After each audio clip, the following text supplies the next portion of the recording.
नमस्कार गाइस, आज का वीडियो काफ़ी ज़्यादा इंपॉर्टेंट होने वाला है क्योंकि आज हम जानने वाले हैं कि टेररिस्ट ऑर्गेनाइजेशन अल-कायदा जैसे ऑर्गेनाइजेशन का जन्म कैसे और किस मेंटालिटी पे हुआ था। साथ में गाइस हम ये भी जानने वाले हैं कि यूएस में जो 9/11 पे अटैक हुआ था वो किस तरीके का अटैक था और कैसे वहाँ पे कुछ ही घंटों में हज़ारों लोगों की जान चली गई है। इसलिए गाइस वीडियो को अंत तक ज़रूर देखिएगा, काफ़ी इंटरेस्टिंग और काफ़ी मेहनत से मैंने वीडियो बनाई है। और इस बार हम वीडियो पे काफ़ी कम लाइक एम कर रहे हैं, मात्र 100 लाइक से हम करते हैं और मुझे पता है गाइस आप सब बहुत ही आराम से कर देंगे। तो चलिए बिना टाइम वेस्ट किए हम अपनी वीडियो स्टार्ट करते हैं। हमारी कहानी शुरू होती है सन 1990 में, जब इराक कुवैत पे आक्रमण करता है। नहीं करता, काफ़ी शीघ्रता से वो ज़मीन भी हड़पता है। इस महासंहार को रोकने के लिए काफ़ी सीरीज ऑफ अटेम्प्ट्स होते हैं डिप्लोमेटिक लेवल पे to convince Iraq to quit aggression. पर अफसोस इसका कोई भी फ़ायदा नहीं होता है और अब यहाँ पे यूएन कुवैत को मुक्त कराने के लिए एक बहुत ही विशाल फोर्स को भेजता है। और इस वक्त के US president George H.W. Bush थे। इनके बारे में मैं आपको क्यों बता रहा हूँ वो आपको आगे पता चलेगा। एक विशाल coalited force from 34 countries of 6,60,000 troops fought against Iraq and obviously defeated it. And this is also known as first Gulf War और यूनाइटेड नेशन इसे ऑपरेशन डेजर्ट स्टॉर्म के नाम से भी जानता है। और एक और इम्पॉर्टेंट बात मैं आपको बता दूं कि अमेरिकन जनरल नॉर्मैन ने लीड किया था इस 6,60,000 की फोर्स को। और मैं आपको बता दूं कि इसमें से 75% जो फोर्स थी वो यूनाइटेड स्टेट से ही थी। ऑब्वियसली ये आप सही सुन रहे हैं। और इसका रिजल्ट क्या होता है, इराकी फोर्सेस बहुत ही जल्दी पराजित हो जाती है और कुवैत से निकल जाती है। अमेरिका इसे कंप्यूटर वॉर का भी नाम देता है, जहां पे आप आराम से अपने लिविंग रूम में बैठ के टीवी पे इस वॉर को लाइव देख सकते हैं। And according to some reports US को इससे काफ़ी फ़ायदा होता है। US receive money from Germany, Japan and Saudi Arabia. पर इतना सब होने के बाद भी और फर्स्ट गल्फ वॉर जीतने के बाद भी जॉर्ज बुश इलेक्शन को हार जाते हैं सन 1992 में। और अब नया प्रेसिडेंट बनता है बिल क्लिंटन डेमोक्रेटिक पार्टी से। ये गवर्नमेंट बुश से बिल्कुल अपोजिट काम करता है। ये तो बस डोमेस्टिक अफेयर्स पे ध्यान देता है रैदर देन फॉरेन पॉलिसी, और काफ़ी सॉफ्ट इशू पे ध्यान देता है जैसे वर्ल्ड ट्रेड और वगैरह वगैरह।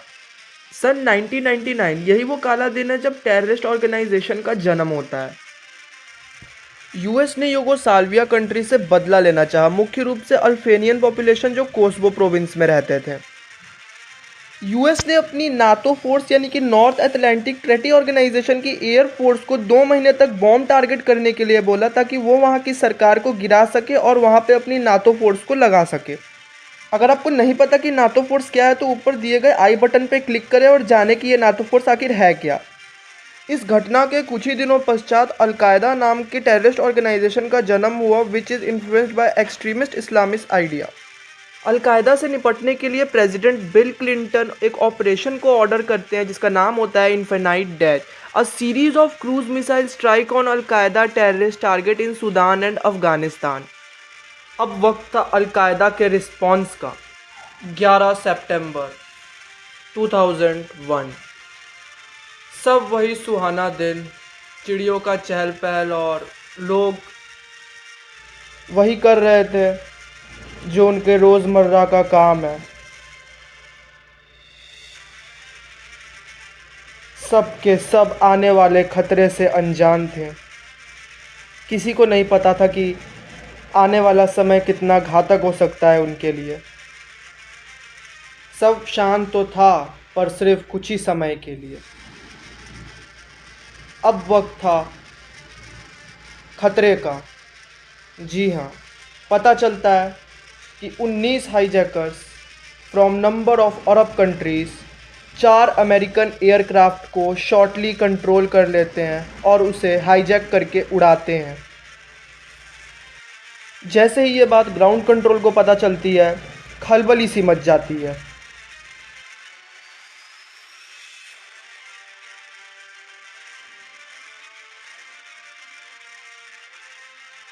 अब बस ये देखना था कि वो प्लेन जाता कहाँ है। सबकी नज़र उस एयरलाइंस पे ही पड़ी हुई थी। One airline each crashed into North and South Tower of the World Trade Centers in New York.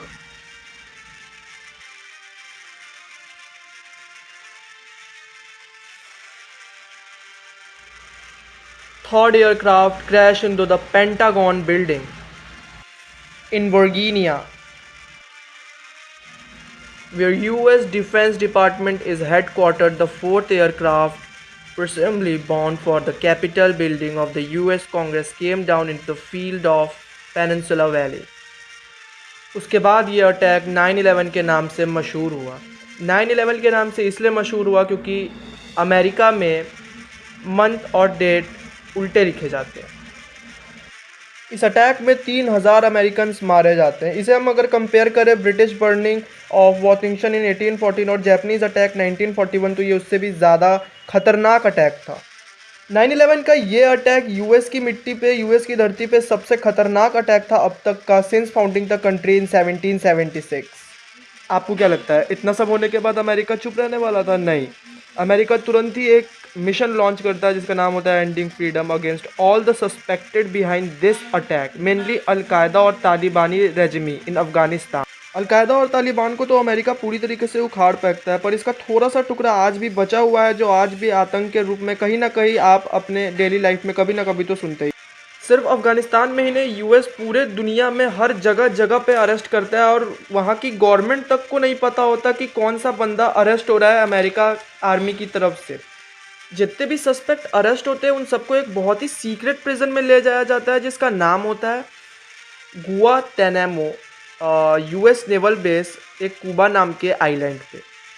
और ये इतना ज़्यादा सीक्रेट होता है कि even United Nation representative are also not allowed to meet in these